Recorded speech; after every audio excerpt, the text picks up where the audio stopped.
नमस्कार यूसन hello doctor में आप सभी का स्वागत है और मैं हूं आपका होस्ट एनवी शर्मा। कैंसर ये नाम सुनते ही कई सारे लोग भयभीत हो जाते हैं, बल्कि 90 to 95% लोग साइकोलॉजिकली भी अफेक्ट हो जाते हैं, क्योंकि इसके शुरुआती लक्षण तो हमको कुछ दिखाई नहीं देते हैं, लेकिन जब तक ये लक्षण नज़र आने लगते हैं तब तक एडवांस स्टेज में पहुंच चुका होता है और कई बार इसी के कारण कुछ ट्रेजेडीज हो जाती है। लेकिन क्या इसका कोई इलाज है या नहीं, इसको लेकर काफ़ी सारे कॉन्ट्रोवर्सीज है, डिबेट्स है, कॉम्पिटिशन्स है, लेकिन एक ऐसी पद्धति, मेडिसिन पद्धति जिससे 100% इलाज होने के चांसेस है, और वो है नेचुरोपैथी, जो कि सबसे प्राचीन कला है मेडिसिन के बारे में पूरी दुनिया में, क्योंकि नेचुरोपैथी के बाद ही बाकी सब पथीज आने लगे एक के बाद एक। तो आज कैंसर के बारे में हम जानेंगे और कैंसर क्या है इसके बारे में जानेंगे। जैसे आपको एक जनरल आइडिया तो है ही कि कैंसर एक एबनॉर्मल ग्रोथ ऑफ सेल्स है, क्योंकि सेल्स के जो डीएनए वो डैमेज हो जाते हैं, जिस वजह से वो अनकोऑर्डिनेटेड, अनडिजायर्ड और अनरिलेटेड डेवलपमेंट होने लगता है, सेल्स का मल्टीप्लिकेशन होने लगता है और एक ट्यूमर बनता है। तो ट्यूमर क्या घातक है या नहीं है, ये भी आज हम जानेंगे। इसके लिए आज हमने आमंत्रित किया डॉक्टर दिलीप डोनेकर को, जो डोनेकर ग्रुप ऑफ कंपनीज़ के सीईओ तो है ही, अलावा इनके बहुत सारी उपलब्धियां हैं। मिसाल के तौर पर इन्होंने रेकी में गोल्ड मेडलिस्ट है ये, अलावा इसके ये एमडी भी है नेचुरोपैथी में, और रशियन एम्बेसी ने इनको सम्मानित किया है पीएचडी देकर। इसके अलावा इनके कई सारे हर्ब्स पर, यानी जड़ी बूटियों पर इनका रिसर्च है, और केवल ये नहीं, इनके 2 पीढ़ी पहले भी, मतलब इनके ग्रैंडफादर और इनके फादर भी इस साइंस में उलझे हुए थे, और इसी काम को ये आगे बढ़ा रहे डॉक्टर दिलीप डोनेकर। 3000 से भी ऊपर हर्ब्स पे इन्होंने रिसर्च वर्क किया है, और Asia book of records, India book of records, और हाल ही में फोर्ब्स इंडिया में भी इनका नाम दर्ज हो चुका है, और कई सारे राष्ट्रीय और अंतर्राष्ट्रीय सम्मेलनों में शिरकत की, जहां पर अनेकों सेलिब्रिटीज़ ने, जैसे कि ज़ीनत अमान, मलाइका अरोरा, जूही चावला, करीना कपूर, करिश्मा कपूर, क्रिकेटर्स की बात करें तो सुरेश रैना, नयन मोंगिया, किरण मोरे, इन लोगों ने इनका सम्मानित किया इनको इन सम्मेलनों में। और अलावा इसके कई सारे एजुकेशनिस्ट, पॉलिटिशियंस ने भी इनको सम्मान दिया है। बहुत बहुत स्वागत है डॉक्टर दिलीप डोनेकर आपका। और मैं जानना चाहता हूं कि जैसे मैं इंट्रोडक्शन बता रहा था कि कैंसर क्या चीज़ है, और कैंसर के प्रकार होते हैं, और कब ये डिटेक्ट होने लगते हैं, ज़रा इसके बारे में दर्शकों को बताएं। जैसे किसी को कैंसर डिटेक्ट होता है तो पेशेंट 50% या 70% मेंटली काफ़ी लॉस हो जाता है, वो घबराया हुआ रहता है। तो कैंसर ये बहुत बड़ा ऐसा बीमारी नहीं है, लेकिन मेडिकल साइंस में या बाकी इसमें कैंसर को काफ़ी ऊपर उठाया है और कैंसर को टॉप पे रखे कि कैंसर जैसा कोई खतरनाक बीमारी है ही नहीं। लेकिन कैंसर एक सेल है, जैसे छोटे बच्चे बड़े होते हैं तो सेल एक मल्टीपल होते हैं, तो ये सेल कहीं एक जगह जम जाना बॉडी में, दैट इज़ द कैंसर। अब एक जगह जम गए तो ये मल्टीपल होते रहते और बाकी ऑर्गन्स को इफेक्ट करते रहते और एक ट्यूमर जैसा बन जाता है। कभी कभी डॉक्टर्स, जैसे बाकी होम्योपैथिक डॉक्टर्स, उसको रिमूव कर लेते हैं। तो रिमूव तो कर लेते, लेकिन उनको लगता है कि रिमूव करने के बाद कैंसर खत्म हो गया। कैंसर रिमूव करने के बाद खत्म नहीं होता, क्योंकि ये सेल है। जब तक इनके सेल जो अल्कलाइन वाटर या नॉर्मल वाटर होता है और सेल एक जगह नहीं जमेंगे, तब तक ये कैंसर ठीक नहीं होगा। ठीक है, आपने उस पैथी के थ्रू आपने उसको रिमूव कर दिया, हाँ, तो कैंसर खत्म हुआ, ऐसे नहीं, कैंसर रहेगा। जब तक आप नेचुरोपैथी से ट्रीटमेंट नहीं करते प्रॉपर, जैसे मेरे पास भी है नेचुरोपैथी का ट्रीटमेंट, या फिर अदर भी डॉक्टर्स होंगे, तो नेचुरोपैथी के द्वारा आप कैंसर का पूरा रिमूव कर सकते हैं। क्योंकि मैंने बहुत सारे केस, लॉट्स ऑफ केस मैंने हैंडल किया हो और सॉल्व भी किया हो। 70-80% मेरा सक्सेस रेट है, और नेशनल इंटरनेशनल काफ़ी पेशेंट मैंने ठीक किया हो, और उनके बहुत सारे वीडियोज़ भी है जिनको मैंने ठीक किया हो, आके वीडियोज़ भी देते। तो मेरा ये मानना है कि कैंसर बहुत बड़ा रोग नहीं, ठीक हो सकता है और ठीक हुए भी है।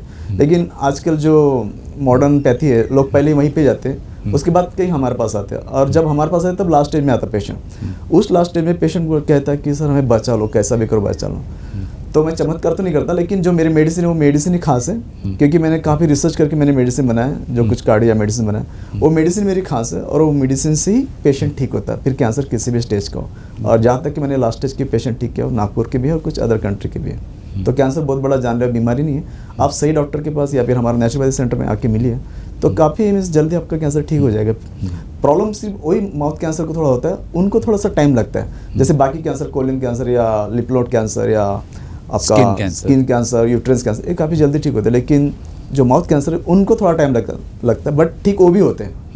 तो इस तरह से नेचुरोपैथी से काफ़ी मैंने ठीक किया हूँ। जी सर, एक पूछना चाहता हूँ आपसे, जैसे हार्ट की बात करती है तो एक पर्टिकुलर एज है 30, 40, 50, पहले तो और भी ज़्यादा था लेकिन आजकल 30, 40 में भी स्ट्रेस के कारण हार्ट के प्रॉब्लम्स आ जाते हैं। तो वैसे इसका कोई एज होता है कैंसर का कि इस एज से कैंसर हो जाता है, या कभी भी होता है, या फिर बाद में लेट स्टेजेस पे होता है, कब होता है? ऐसा कुछ भी नहीं है आजकल। किसी भी डिसीज का कोई ऐसा पैरामीटर नहीं कि उन्हें होगा या नहीं होगा। अब कुछ लोग शौक करते हैं, कुछ तंबाकू या कुछ पान बीड़ी ये सब खाते हैं, अल्कोहल वगैरह, तो उन्हें कैंसर होने के ज़्यादा चांसेस रहते हैं। बट कोई ऐसे भी व्यक्ति जो मदिरा या मांस मच्छी कुछ भी सेवन नहीं करता, तंबाकू टबैको कुछ भी, फिर भी उन्हें कैंसर होता है। तो ऐसा कोई पैरामीटर नहीं कि कैंसर इसे होगा या इसे नहीं होगा, इतना है कि उनमें चांसेस ज़्यादा रहता है। और आजकल तो छोटे छोटे बच्चों को भी 9 साल 10 साल, कुछ 3 साल 5 साल, इन लोग को भी पेशेंट को कैंसर हुआ और वो मेरे पास आते हैं।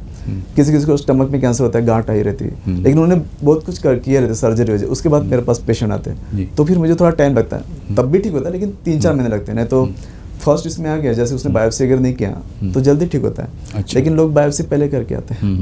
मतलब सब हॉस्पिटल घूम के आपके पास आते हैं फिर। जी जी।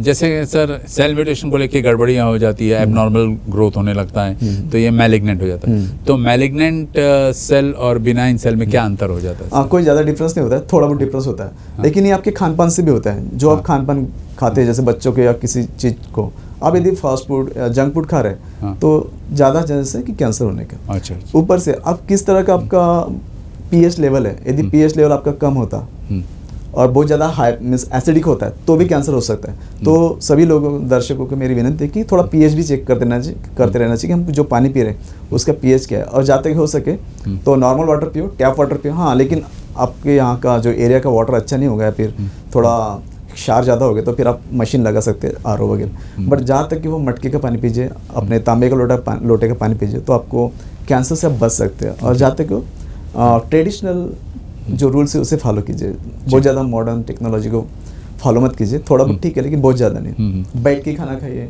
और जो कुछ योगा वगैरह मेडिटेशन वगैरह सब करो तो आप कैंसर से दूर होते हैं। और सबसे मजे की बात, खुश रहना चालू करो। यदि आप मेंटली यदि थोड़े से परेशान होंगे, डिप्रेस होंगे, तो आपको बहुत सारी बीमारियां आपको कैच करेगी। और बीमारी उन्हीं लोगों को होती है जो मेंटली स्ट्रेस में रहते हैं या कुछ चिड़चिड़े होती है या कुछ ऐसी इस तरह से। और खुश लोगों को ज़्यादातर कैंसर या बहुत सारी बीमारियां नहीं होती। तो बहुत सारा रोल जो है आपके ब्रेन का भी होता है डिसीज में। जी सर, क्या सिम्टम्स, लक्षण क्या होते हैं इसके, ताकि पहचान सके कि कैंसर के तरफ जा रहा है? बहुत सारे जैसे माउथ कैंसर, उनमें एक धब्बा आ जाता है गालों में वगैरह, और फिर कभी कभी उनका हेयर फॉलिंग चालू हो जाता है, उनका वेट लॉस चालू हो जाता है, और उन्हें चक्कर या ऐसा घुटन जैसे लगता है, और कभी कभी स्किन में दिखता है उनको। तो ये है कैंसर के लक्षण। अब जब पेशेंट मेरे पास आता है तो बोलता है कि यार मीन्स यहाँ पे गांठ है, मीन्स पेट में, तो गांठ दिखती है हाथ से, तो पेशेंट श्योर नहीं होता कि कैंसर की गांठ है। अब मैं उन्हें 2 वे बताता हूँ। एक तो आप डायरेक्ट ट्रीटमेंट करो, जैसे मुझे तो पता चल गया कि है, फिर मैं पेशेंट को डराता नहीं, मैं बोलता हाँ थोड़ा बहुत होगा, निकल जाएगा। बट पेशेंट आजकल मॉडर्न टेक्नोलॉजी ज़्यादा फॉलो करते तो वो प्रूफ मांगते हैं, तो मैं उन्हें कहता हूँ कि हाँ ठीक है, आप प्रूफ ले लीजिए, तो आप बायोप्सी करवा लीजिए, आपको प्रूफ ही मिल जाएगा। तो बायोप्सी करने के बाद ट्रीटेड हो जाता है कि कैंसर। कुछ पेशेंट को कैंसर नहीं होता डिटेक्ट, वो अलग तरह की गांठ होती है जैसे मेद की वगैरह, तो वो कैंसर नहीं है, तो उससे डरने की जरूरत नहीं। लेकिन बहुत सारे पेशेंट में वो दिखता है, और फिर बायोप्सी करने के बाद फिर मेरे पास आते हैं। और मजे की बात यह है कि बायोप्सी करने के बाद पेशेंट थोड़ा और भी ज़्यादा सीक हो जाता है। जैसे माउथ कैंसर या कई गांठ है तो पेशेंट और भी सीख, क्योंकि उनको प्रूफ दिखता है, तो 50% वो प्रूफ की वजह से थोड़ा सा साइकोलॉजी सीख हो जाता है, और काफ़ी घबराया होता है। अभी तो सर इतने सारे पेशेंट आते हैं कुछ अलग अलग कास्ट के, तो रोते मेरे सामने कि सर बचा लो करके, तो मैं बचा दो तब भी हो, लेकिन उनको बोलते कि आप रो मत, क्योंकि रोने से कुछ भी नहीं होने वाला, आप मेडिसिन खाइए, मेडिसिन से होगा, और मेंटली आप स्ट्रांग रहिए। आप मेंटली यदि स्ट्रांग नहीं रहेंगे तो मैं बचा नहीं पाऊंगा।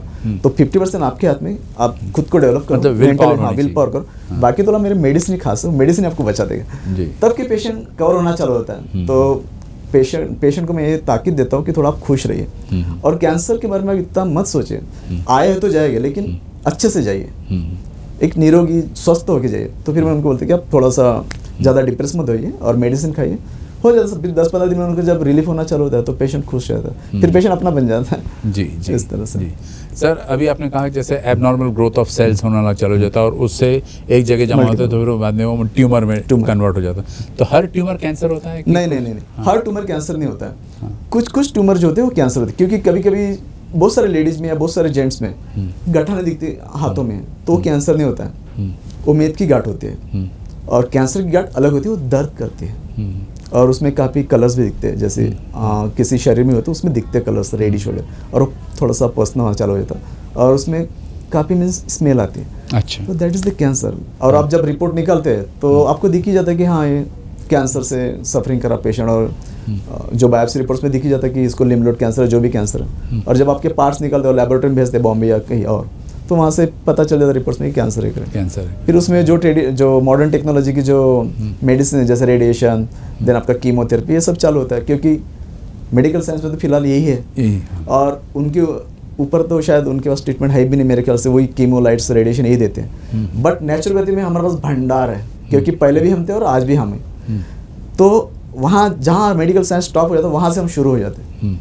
तो मुझे बड़ा गर्व लगता है मिस कोई भी इंटरव्यू में कि साइंस तो मिस तरक्की तो कर रहा है, लेकिन इतनी तरक्की नहीं कर पाए जितना हम लोगों ने कही।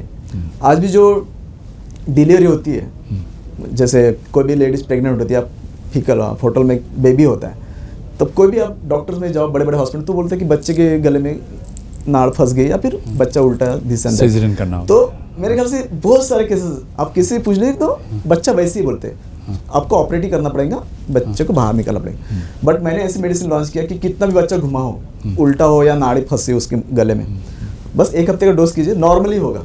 अच्छा। तो देखो मॉडर्न टेक्नोलॉजी और हमारे टेक्नोलॉजी में क्या फ़र्क है। हम पहले भी हम थे और लास्ट में हम रहेंगे। बट आजकल थोड़ा मॉडर्न टेक्नोलॉजी लोग जा रहे हैं कि उन्हें जल्दी से जल्दी सुविधा मिले, रिलीफ जल्दी मिले। रिलीफ जल्दी मिले। बट हम भी रिलीफ देते हैं, लेकिन थोड़ा टाइम लगता है, बट हम जड़ से निकालते हैं। तो मैं उनसे कोई मिस एलोपैथिक से बहस नहीं करना चाहता, लेकिन मैं ये चाहता हूँ कि आप ट्रेडिशनल मेडिसिन की तरफ आइए। इसमें जो रिजल्ट है वो काफ़ी अच्छे रिजल्ट है, और जड़ से निकालने की क्षमता नेचुरोपैथी में। और बहुत सारे पेशेंट हैं जो मैंने ठीक किया कैंसर के, यहाँ के, नागपुर, अदर कंट्री के भी है। और भी यहाँ के एसपी गोडाउन के जो मालिक है, नागपुर के बड़े लेवल के, ढोमने करके नाम है उनका शायद, तो उनकी मम्मी को कैंसर हुआ था और उनको बताया था कि 2 दिन का मेहमान है उसकी मम्मी को, नागपुर के बड़े बड़े हॉस्पिटल, नाम नहीं लेना चाहूँगा। तो वो पेशेंट मेरे पास आया, मुझसे डिस्कस किए, तो ऐसा ऐसा डॉक्टर ने 2 दिन का टाइम मांगे, तो क्या करने का। सर बोला मैं बचा सकता हूँ, बोला, बट गारंटी मैं किसी पेशेंट को नहीं देता, बचा था सबको, आप लेके आओ बोला। तो फिर उन्होंने एम्बुलेंस में लेके आया, मैं नीचे उतरा, देखा एम्बुलेंस में, उनकी मम्मी को चेक किया, बोला ठीक है आप मेडिसिन लेने आ जाओ, मम्मी को घर भेज दो, है ना, मम्मी को घर पहुँचा दो, सिर्फ मेडिसिन लेने आ जाओ। मेडिसिन दिए, 8-10 दिन में उनको काफ़ी इफेक्ट हो गया। अभी 1 साल हो रहा, अभी भी मम्मी ठीक है। तो that is the power of naturopathy जी। तो ये मेरी सीक्रेट है, और ये मेरी सीक्रेट ही मेरी स्ट्रेंथ है। और मैं चाहता हूँ कि हमारी जो प्राचीन पद्धति है, इसे सारे जो हमारे आने वाली पीढ़ी है वो फॉलो करे, क्योंकि ये जो पद्धति मेरे डैडी के, मम्मी के, वो भी काफ़ी 3rd जनरेशन से, तो मैंने अपने आप को अडॉप्ट कर लिया वो जनरेशन। एक ये कैंसर हो गया, और एक अपना छत्तीसगढ़ का कैंसर था, जो 19 साल का लड़का था, जो गवर्नमेंट हॉस्पिटल ने बोला कि उनका हाथ काटना पड़ेगा, और हाथ काटने के बाद भी शायद 2 महीने का मेहमान रहेगा। उस पेशेंट को मैंने हार्डली 3 महीने में ठीक किया हूँ, क्योंकि उसका बाहर के भारी ट्यूमर था और वो कैंसर ट्यूमर था। तो मैंने ऐसे कुछ मेडिसिन अप्लाई किए और कुछ खाने के लिए मेडिसिन की, ट्यूमर फूट गया। मैंने उनको बोला कि फूटेगा ट्यूमर, थोड़ा सा ब्लड निकलेगा, डरने का नहीं, वो शायद 1-2 मिनट निकलेगा ब्लड, बाद में ऑटोमेटिक ये हो जाएगा। और मैंने कुछ पेस्ट दिया था लगाने को, आज भी वो पेशेंट जिंदा है। तो ट्यूमर भी निकलते हैं, ऐसा कुछ नहीं। और पेट में रहे या कहीं पे भी ट्यूमर रहे, निकलते, बस आप थोड़ा ट्रस्ट कीजिए और मेडिसिन को फॉलो कीजिए। तो कैंसर बहुत बड़ा ऐसा जानलेवा रोग नहीं, इतना है कि सही डॉक्टर मिलना चाहिए। और ये कैंसर पहले से है ना, अभी से थोड़ी ना है कि कैंसर अभी भी जन्मा है, ये पहले से 5,000-10,000 साल से पहले से, तब राजा महाराजों को होता था, तब ये सब रईस लोगों की बीमारी थी। लेकिन आजकल हमारा जो खान पान है वो काफ़ी गलत है, उसकी वजह से ये सभी एरिया में पहुंच गया और सभी स्टेज में आ गया। तो कैंसर से डरने की जरूरत नहीं, ट्रीटमेंट है जी। इससे पहले कि हम आगे बढ़े, हम अपने दर्शकों को एक वीडियो दिखाना चाहते हैं जिसमें पेशेंट ने डॉक्टर डोनेकर के पास जाने के बाद उनकी आप बीती सुनाई।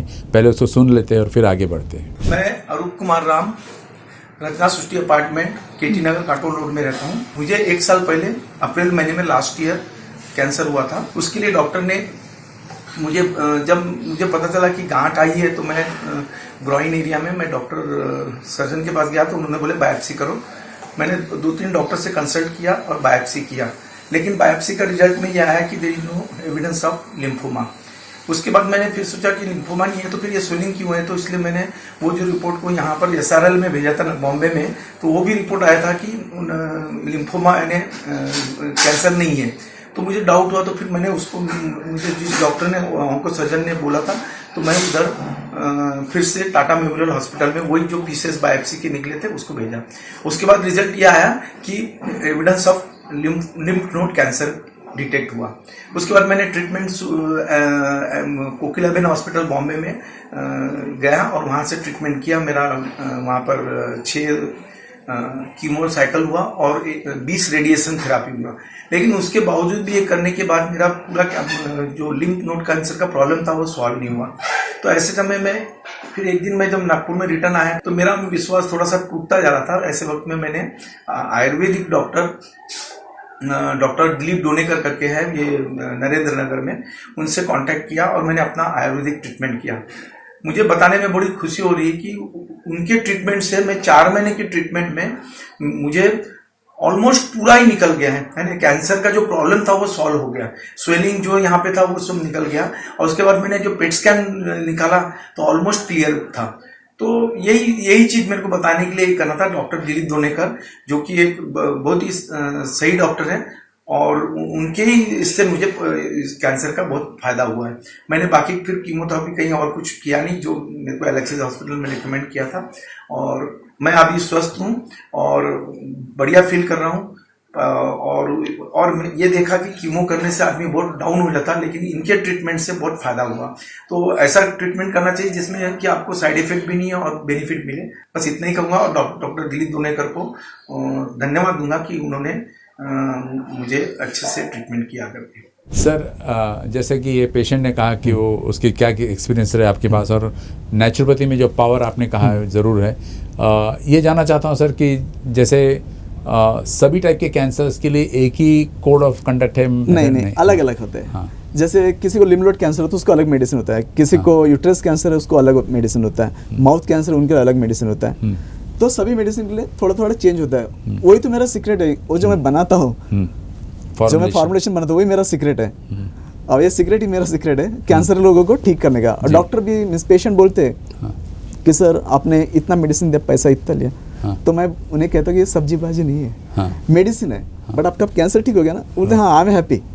तो पेशेंट खुश है ना सर, पेशेंट खुद ही पाव पड़ता है कि हाँ हमें ठीक कर दे। रोते रोते बेचारे ये करते, तो मुझे भी बड़ा ये लगता है। तब मुझे लगता है कि डॉक्टर को एक भगवान का दर्जा दिया, इसीलिए दिया कि जो भगवान या कोई भी गॉड बोलो, जो इंसान का लास्ट स्टेज होता है उसको वहाँ से उठा सकता है या फिर उसका लास्ट स्टेज, तो उसका हाथ जो पकड़ सकता है सिर्फ और सिर्फ डॉक्टर ही पकड़ सकता है। जो यमदूत बोलते हैं ना, उनका हाथ सिर्फ डॉक्टर ही पकड़ सकता है, इसलिए दूसरा जो नाम है भगवान का डॉक्टर। तो इस तरह से वो डॉक्टर भगवान का रोल करते हैं। लेकिन आजकल सभी लोगों ने इस तरह से आउट ऑफ लिमिट क्रॉस करके पेशेंट को बचाना चाहिए। ऐसे नहीं कि जो हमें WHO की गाइडलाइन है या जो भी, सिर्फ वही फॉलो नहीं करना चाहिए। वो तो फॉलो करो, लेकिन कुछ आप अपने एक्सपीरियंस भी डालो, ताकि हम पेशेंट का लास्ट स्टेज या लास्ट मोमेंट्स भी क्यों ना हो, पेशेंट शायद डेथ भी हो गई फिर भी आपको बचाते आना चाहिए। क्योंकि पेशेंट डेथ होने के बाद भी 10-15 मिनट आप यदि अच्छे से उसमें प्रैक्टिस करो तो पेशेंट बच सकता है। ये सब फॉरेन में होता है, हमारे इंडिया में तो बस पल्स देके तो आउट।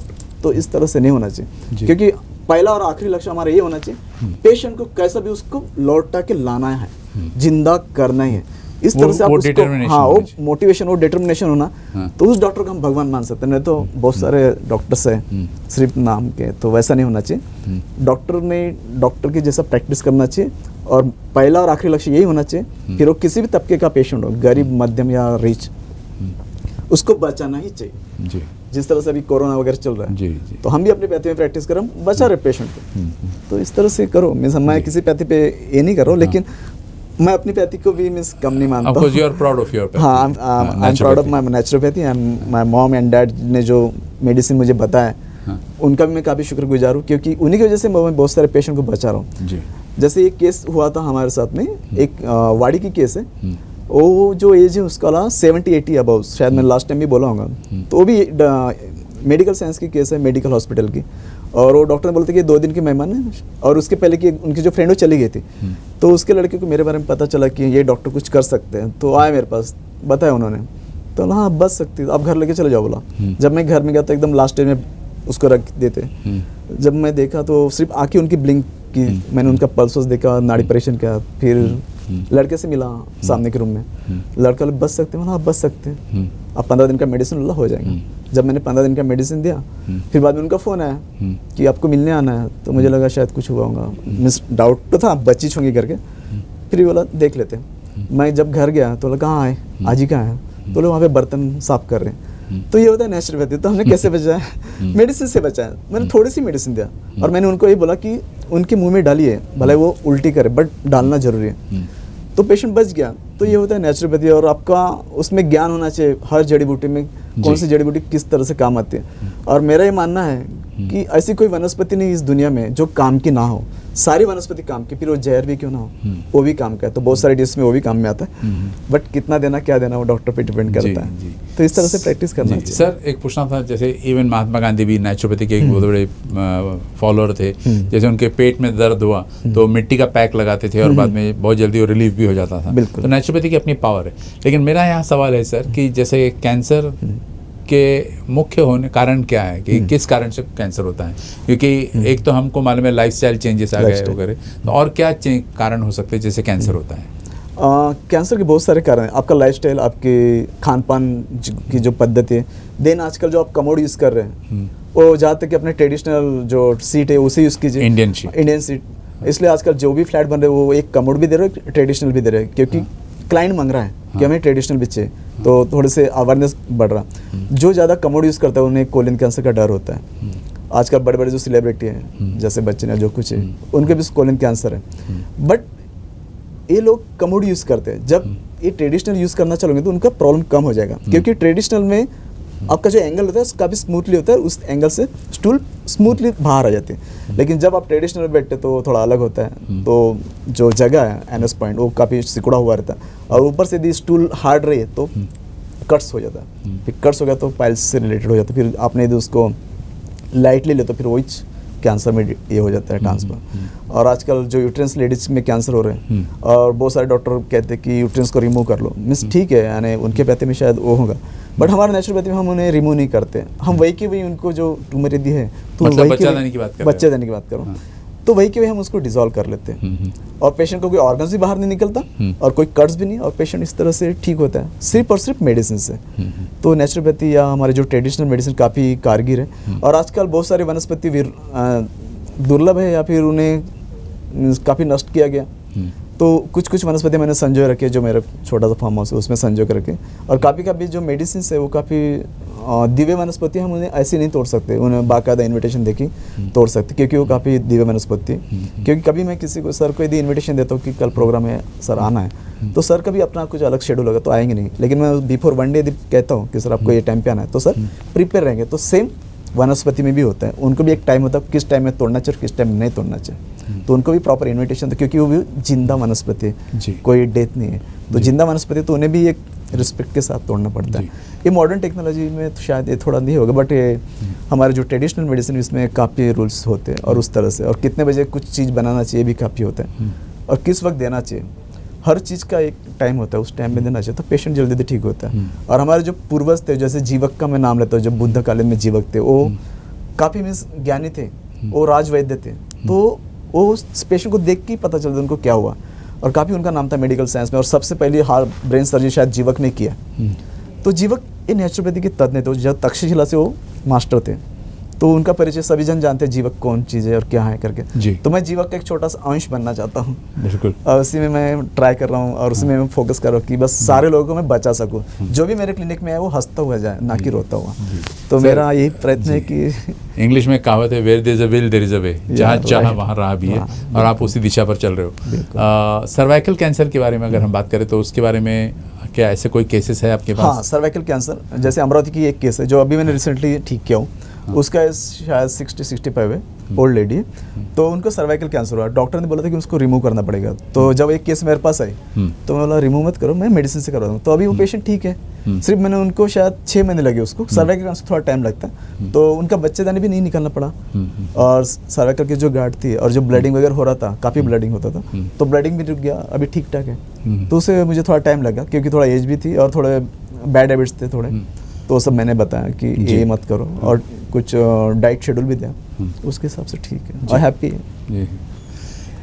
सर मैं आपको ये तो नहीं कहूँगा कि आपके फॉर्मुलेशंस का सीक्रेट बताइए, और बताना भी नहीं चाहिए क्योंकि अपना ट्रेडमार्क है आपका, लेकिन एग्जैक्टली एक नॉर्मल लाइफस्टाइल के लिए किस किस्म का एक खान पान होनी चाहिए, क्या मेडिसिन नहीं लेनी चाहिए, क्या फूड लेनी चाहिए हमने, इसके बारे में बताइए। सर ने जो क्वेश्चंस पूछा ये काफ़ी मीन्स अच्छा क्वेश्चन है, और ऊपर से ये क्वेश्चन होना भी चाहिए, क्योंकि लोग बीमार होने के बाद डॉक्टर के पास जाते हैं, लेकिन मैं ये चाहता हूँ कि लोग बीमारी ना हो।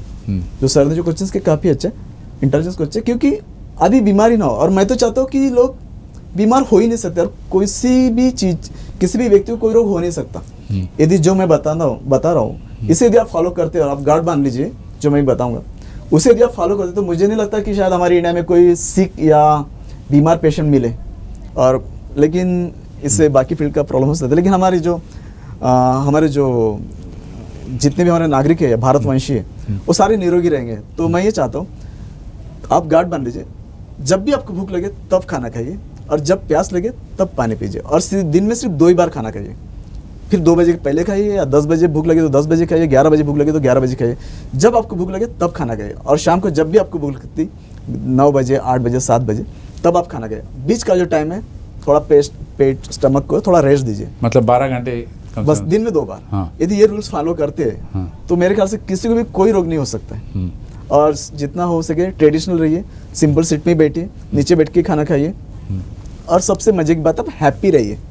जितना आप हैप्पी जरूरी है। तो आपको बीमारी नहीं होगी। और एसिडिटी, जैसे कैंसर के लिए बहुत बड़ा जो रोल है वो एसिडिटी का है। जिस पेशेंट को या जिस भी व्यक्ति को एसिडिटी होता है तो समझ लीजिए या फिर सतर्क हो जाइए, ये आपके लिए खतरे की घंटी है। भला आप एसिडिटी के लिए आप जो भी मार्केट में जो मिलता है वो खा लेते, या फिर शक्कर पानी नमक पी लेते, या नींबू पानी पी लेते, वो अच्छा नहीं है। वो सिर्फ टेम्परेरी आपको दबा सकता है, लेकिन बाद में वो आपको बड़े रोग की तरफ ढकेल सकता है। जैसे कैंसर और हार्ट के जो प्रॉब्लम हो रहे हैं वो सिर्फ और सिर्फ आपके एसिडिटी की वजह से हो रहे हैं। और ये मेरा रिसर्च है, और जितने मेरे पेशेंट आते हैं मैं काफ़ी रिसर्च करता हूँ सभी पेशेंट पे, और मैं खुद भी मानता हूँ कि कैंसर के लिए जो कारणीभूत एक कारण है वो एसिडिटी के। आपका एसिडिक लेवल ज़्यादा नहीं होना चाहिए। और लोग क्या कहते हैं, जब भी मिला तब भी खा लेते हैं, अभी खाना खाए फिर और बिस्कुट खा लेंगे, दूध पी लेंगे, ये सब बीच बीच में खाते रहते हो। तो इतना खाने की जरूरत नहीं। छोटे बच्चे थोड़ा बहुत ठीक है, लेकिन हम एडल्ट को या बड़े लोगों को इतना खाने की जरूरत नहीं। हम ज़्यादा जितना हम अपना जो हमारा ये है कैलोरी, कम से कम कैलोरी खाइए। तो ऐसे भी बहुत सारे फूड है, लेकिन खाना अच्छे से खाइए, डट के खाइए। सुबह यदि खाना खा रहे 10-11 बजे तो अच्छे से खाना खाइए, बाद में पानी पी लीजिए। लेकिन बीच में यदि आपको लगता है तो थोड़ा बहुत पानी पी सकते हैं। मैं ये मना नहीं कर रहा हूँ कि पानी मत पीजिए, पानी लगता है तो आप पीजिए, लेकिन इतना पानी पीजिए जितना आपको लगता है। तो 2 चीज़ें याद रखिए, भूख लगी तो खाना खाइए, और प्यास लगे तो पानी पिए। नेचर के अगेंस्ट मत जाइए, नेचुरल रहिए। आप कुत्ता बिल्ली को देखिए, या आपके घर में जो पेट्स होंगे कितने नेचुरल रहते हैं। जब उनको भूख लगी रहती तभी भोगते हैं मालिक पे, या फिर कुछ खाना मांगते हैं। और जब एक बार पेट भर जाता है तो फिर कुछ नहीं खाते, जब भूख लगेंगे तभी खाते हैं। शेर भी तभी शिकार करता है जब उन्हें भूख लगती है। अब भूख नहीं लगी तो फिर वो शिकार नहीं। ये नेचुरल लॉज है जो हमने भी इंसान भूल गया शायद, और उसको आप याद दिला रहे कि नेचुरल लॉज के पर चलिए आप। सर, जैसे आपने कहा कि भूख लगी तभी खाना खाइए, प्यास लगी तो पानी पीजिए, बैठ के नीचे तब टेबल पे ना बैठे, नीचे बैठ के, तो क्या इसके पीछे लॉजिक क्या है? ये हमारा ट्रेडिशनल मेडिसिन में और हमारे जो नेचुरल काफ़ी इसमें रिसर्च हुआ है कि बैठ के खाना खाना चाहिए और बैठ के पानी पीना चाहिए। जब आप बैठ के पानी पीते हो तो सीधा जो तीसरी जो जठराग्नि है वहाँ जाता है, और जब आप खड़े से पानी पीते हो तो बीच में जो आपका बैग है उसमें स्टोर रहता है। तो इस तरह से उसके साइड डिसएडवांटेज होते हैं। तो इसलिए बैठ के खाना खाइए और बैठ के पानी पीजिए। सुबह उठ के पानी पीजिए और शाम को सोते हुए भी पानी पीजिए। तो आपको हार्ट अटैक या जो रात में अटैक आता है, जो कुछ आता है, तो नहीं होगा, क्योंकि आपने पानी पी के सोए, आपके ऑर्गन शांत है। और जब उठते तब भी आप पानी पी के उठिए, और एकदम जैसे आप सोए तो सडनली खड़े मत होइए, क्योंकि हार्ट्स में ब्लड फ्लो बढ़ सकता है, अटैक आ सकता है। तो थोड़ा तो फूड हैबिट्स के बारे में क्या कहेंगे सर? क्योंकि कुछ वेजिटेरियंस होते, कुछ नॉन वेजिटेरियंस होते, तो आपका कुछ इशारा है कि वेजिटेरियन ही खाए, नॉन वेज ना खाए, ऐसा कुछ है इशारा? नहीं, मैं इसमें किसी को रोकूंगा नहीं, क्योंकि हम पहले आदि मानव थे तो हम सब कुछ खाते थे। लेकिन ठीक है, अभी सभी अपने इसमें है धर्म वगैरह सब, तो मैं किसी को ये नहीं कहूँगा कि आप मटन मत खाइए, चिकन मत खाइए, जो खाते हो खाइए, लेकिन खाने का एक शेड्यूल होना चाहिए कि भूख लगी तभी खाना खाइए और प्यास लगी तो पानी पीजिए। हाँ, इतना कि थोड़ा नॉनवेज कम खाए, लेकिन जो खाते हैं मुझे मना नहीं करूँगा, फिर उन्हें पचाते आना चाहिए। जो भी आप हेवी फूड्स खा रहे हो उसको पचाइए।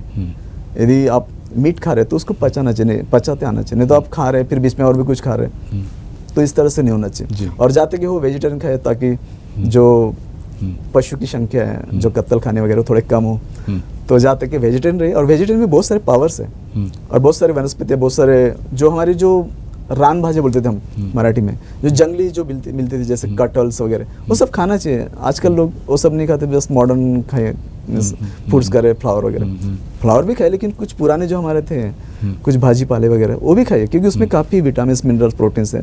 और कुछ कुछ ऐसे प्रोटीन्स है जो रानटी जो भाजी रहती, जैसे जंगली भाजी रहती, उनमें काफ़ी रहते हैं, जैसे आप कटवल्स बोलते हैं, छोटे छोटे करेले रहते, तो इनमें काफ़ी रहता है जो कि इसमें नहीं है। तो थोड़ा सा फूड्स पे आइए। आपने तो 3000 स्पाइसेस पे काम, हर्ब्स पे काम किया है आपने, तो ऑब्वियसली आप ज़्यादा बेटर जानते होंगे फॉर्मुलेशंस के लिए। अधिक जानकारी के लिए आपकी स्क्रीन पर जो नंबर दिख रहा है, डॉक्टर दिलीप डोनेकर को इस नंबर पे कांटेक्ट कीजिएगा। और उम्मीद करते हैं कि नेचुरोपैथी की तरफ हम वापस रुख करें। सर, चलते चलते एक मैसेज अगर हो जाए, छोटा सा मैसेज। मैं भारतवंशियों को सभी, मेरी दरख्वास्त है, एक गाइडलाइन है कि खाना उतना ही खाइए जितना आप पचा सके, और हैप्पी रहना सीखिए, हैप्पी रहिए, और मेडिटेशन, योगा ये सब कीजिए, और शरीर को थोड़ा कसरत दीजिए, कुछ तो भी थोड़ा हार्ड वर्क होना चाहिए, रनिंग वगैरह जो कुछ। अभी रनिंग नहीं कर सकते तो आप कम से कम घर में ट्रेडमिल में या थोड़ा तो भी योगा कीजिए और हैप्पी रहिए। और दूसरी एक चीज़ ये बताना चाहूँगा, जितना हो सके आप ट्रेडिशनल मेडिसिन पे फोकस कीजिए, नेचुरोपैथी वगैरह। और मुझे नहीं लगता कि आपको डॉक्टर की ज़रूरत पड़ती है। यदि आप मेंटली और फिजिकली फिट है और आप बराबर खाना खा रहे हैं, 2 टाइम, भूख लगी तो खाना खा रहे हैं और प्यास लगी तो पानी पी रहे हैं, तो मुझे नहीं लगता कि डॉक्टर की आपको ज़रूरत है। क्योंकि जब भी कुछ आपको प्रॉब्लम होता है तो आपको पता होता है कि इस प्रॉब्लम किस चीज़ से हुआ है, तो खुद के डॉक्टर खुद बनिए, मीन्स आपको पता होता है। तो इस तरह से आपको पता होता है कि यदि कुछ लगा है, कुछ गांठ लगी, तो आप प्रीवियस में जाके देखो तो आपने कुछ तो भी हरकत की होगी शायद, तो वो हरकत की वजह से आपको कहीं तो भी गांठ है, या फिर आप उछल कूदे होंगे तो कहीं तो भी गांठ जम गई होंगी, तो फिर आप वापस और वैसी कूदिए तो शायद वो निकल जाएगा। तो बहुत सारे जो है आप खुद के डॉक्टर खुद बन सकते हैं, लेकिन आपको पता होना चाहिए कि कौन सी हरकत से आपको क्या हुआ। Thank you very much sir, pleasure talking to you.